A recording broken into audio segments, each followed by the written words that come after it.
ولا انا هخليك تحلف بالعافيه، ايه رايك؟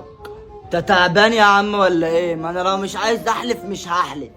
لا بقى انا هخليك تحلف وبالعافيه. تضربني على بق يعني ولا ايه؟ مش فاهم، وريني. بس قبل ما توريني خشوا يا اخواتي على اللينك اللي في اول كومنت، سايب لكم لينك بتاع لعبه، حملوها العبوا تكسبوا فلوس. لينك في اول كومنت. بص يا عم، لو انت ماشي في الصحراء ولقيت كوبايه لبن وكوبايه ميه، تختار انهي؟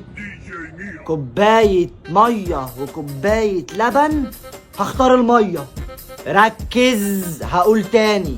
لو انت ماشي في الصحراء لوحدك ولقيت كوبايه لبن وكوبايه ميه، تختار انهي؟ هختار الميه يا اسطى، متاكد. يا احمد قالك؟ والله ما قال لي حاجه.